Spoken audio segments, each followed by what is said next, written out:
The most surreal story in NASCAR right now is not the championship race. It is the fact that the man closing in on the points lead also signs the points leader's paychecks, and just spent 12 months suing the sport itself. Reddick drives for Hamlin's team. Hamlin is 8 points behind Reddick in the standings. At San Diego, Reddick finished 25th. Flat tire, contact with Hamlin's other driver. Hamlin finished 14th, gained 11 more points on his own employee, then walked to the broadcast desk and told America that the same employee's teammate is going to be a problem for the whole field. That was not directed at Reddick. That was Hamlin reminding NASCAR what happens when you let the most motivated man in the sport also own 3 of the cars he races against. He sued NASCAR, settled on his terms, waved a flag that said 11 against the world, then won 4 races as a driver while his teams combined to take 13 of 17 this season. Reddick said Sunday his team is going down the wrong path. Hamlin said nothing is wrong. Those 2 quotes tell you exactly who is warning who. Subscribe, because NASCAR is only now realizing what it agreed to. Here is the moment this season shifted for good. 3 laps. That is what separated Denny Hamlin from a NASCAR Cup Series championship at Phoenix Raceway in November 2025. He had led 208 laps from pole position, set the fastest lap of the race, controlled every restart that mattered. With 3 laps left in regulation, he was out front and the title was his. Then the caution came. Overtime. Kyle Larson restarted in row 3 on the outside. Hamlin chose the bottom in row 5, and in the space of one green-white checkered sequence, the sport's longest running injustice reset itself for another year. Larson took the checkered flag. Hamlin finished 6th. He sat in his car for a full minute and a half before climbing out. 18 minutes later, in the media center, he described himself as numb and in shock.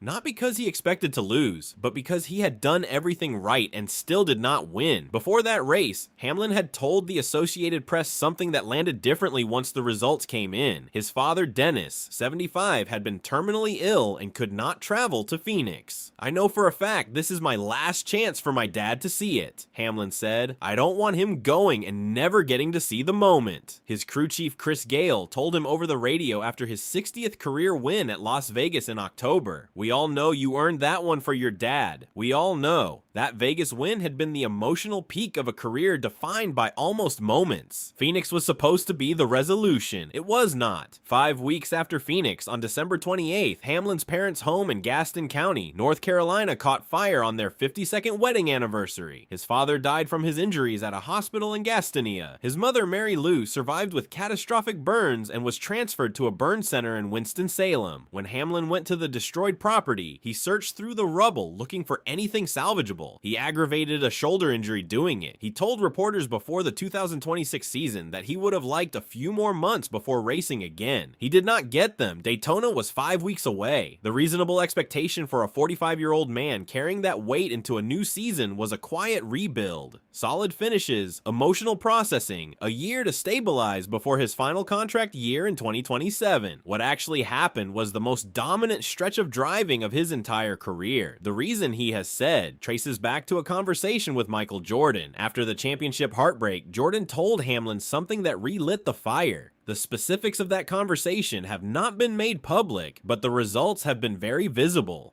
"It's a promise to Joe Gibbs and that family that I'd fulfill my obligations to them," Hamlin said when asked what kept him going. "And then the thrill of going out there and getting more wins. That to me is what drives me. This is my life's work." He won at Las Vegas in March for his 61st career win, placing him alone in 10th on the all-time list. He won the All-Star race at Dover, a non-points event, but a statement of form. Then he beat his own JGR teammates Christopher Bell and Chase Briscoe in a 1-2-3 sweep at Nashville in late May. 2 weeks later at Michigan International Speedway, he won by 11.11 seconds, the largest margin of victory on an oval in the next-gen car era. The gap was so absurd that fans on social media immediately started questioning the legality of his car. Hamlin addressed it on his podcast with a line that has since been clipped, shared, and quoted across every NASCAR platform. "It ain't as easy as it looks, people, but when you have a car as illegal and cheated up as mine, it's so easy. Let's leave them with that."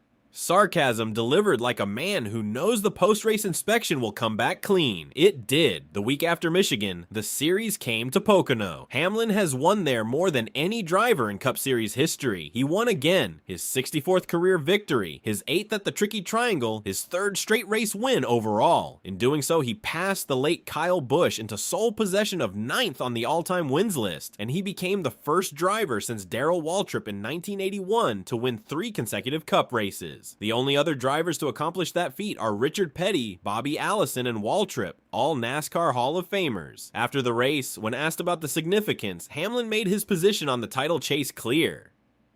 I'm just at this point in my career, trying to stack as many wins as possible. Points, whatever. Wherever we finish in the championship, whatever. To me, it's wins, wins, wins. What is your win percentage? That's what I really am trying to continue. He said this while sitting 19 points behind Tyler Reddick in the standings, with 10 races left before the chase. The detachment was deliberate. The man who has been on the doorstep of a championship more times than anyone without a title was publicly deprioritizing points. That is either the most relaxed a contender has ever sounded, or it is the most confident. Coming into the San Diego Street Course on June 21st, Reddick had led the standings after each of the season's first 16 races. He had 5 wins. He had won at COTA earlier in the year, demonstrating road course capability. The expectation from analysts, from the garage, from the betting markets, was that a road course would give Reddick the breathing room he needed. Hamlin's road course record is respectable but not dominant. This was supposed to be the race where Reddick stopped the bleeding and re-established daylight. Instead, Reddick qualified 17th, Hamlin qualified 26th, and NASCAR placed its newest race at Naval Base Coronado in San Diego, the first Cup event ever held on an active military installation on a brand new street circuit that nobody had data on. What happened in the closing laps of that race rewrote the entire championship narrative in real time. Corey Haim, a 23-year-old reigning Truck Series champion running a part-time Cup schedule for 23XI Racing, the team Hamlin co-owns with Michael Jordan, hunted down Tyler Reddick in the final stage. Hamlin had personally issued Haim his race agenda for the weekend. He had set expectations. He had resources behind him that most part-time drivers do not get. Haim ignored the agenda in the best possible way and chased his boss's own driver for the lead of a NASCAR Cup Series race.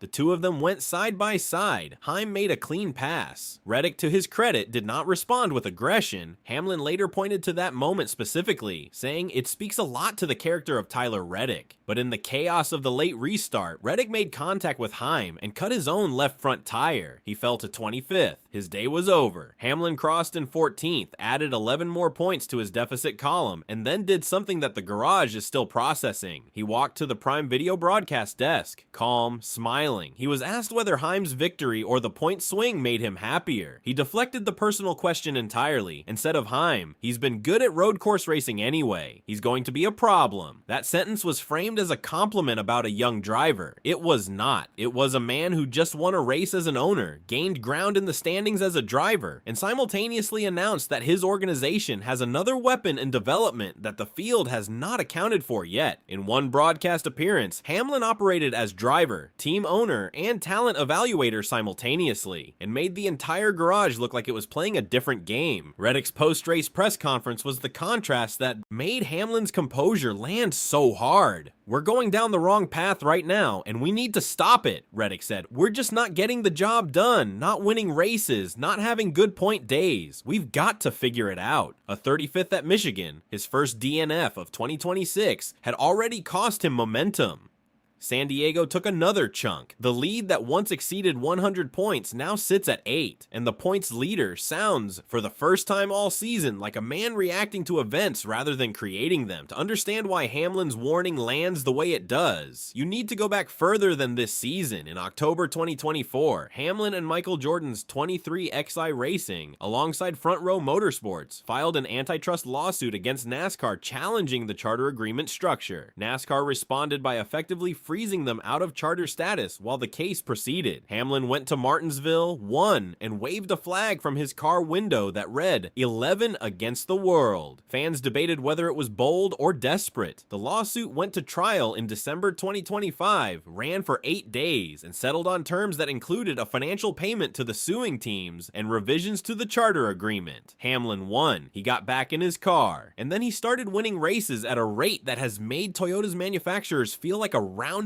error on a much larger ambition. Toyota has won 13 of the first 17 Cup points paying races in 2026. When the accusation of an unfair advantage was put to Hamlin on his podcast, he said, "We're running the same car for the last few years. The other manufacturers have changed their cars. We haven't changed anything. The Toyotas in general really got it clicking right now, but it ain't unfair. This is a product of a lot of hard work." That is a man describing a structural advantage while technically denying one. The 11 against the world flag does not look like a rallying cry anymore. It looks like a forecast. 9 races remain in the regular season. Sonoma is next. Another road course, the last one of the year. Hamlin's crew chief Chris Gale has publicly said his driver is in a stronger position heading into the road course stretch than most people expect. 8 points is a single bad pit call, a single late caution, a single tire going down at the wrong moment, the very thing that just cost Reddick a full points day at San Diego. Hamlin has said he plans to retire at the end of 2027. He has kept a mental counter of how many points races remain in his career. In the round of 12 coverage last year, that counter stood at 76. It is lower now. A man counting down his remaining races does not think about the championship the same way a driver with 10 seasons ahead of him does. He is not building towards something. He is cashing in. The urgency behind every restart, every pit call, every broadcast appearance is the urgency of a man who understands exactly how much time is left on the clock. His father sold everything to get him here. Second and third mortgages. Credit cards maxed at the end of each month. Arguments between his parents that a young Denny Hamlin heard from his room. One saying, "I can't do it anymore." The other saying, "Please, just one more week." Dennis Hamlin never got to see his son win a championship. He died watching from a distance as his boy led 208 laps and finished 6th. He died 3 weeks after that race in a fire on his anniversary at 75 years old. What is happening on the NASCAR leaderboard right now is not a points battle. It is a man with nothing left to prove and no one left to prove it to. Racing like both of those things are completely untrue. The warning Hamlin sent at San Diego was not aimed at Reddick. It was aimed at the sport itself. And 8 points says NASCAR is finally starting to hear it. If this is the season Denny Hamlin finally wins the championship his career has always deserved, drop a comment right now because you are watching it build in real time, and when it lands, you will want to have been part of this conversation from the beginning.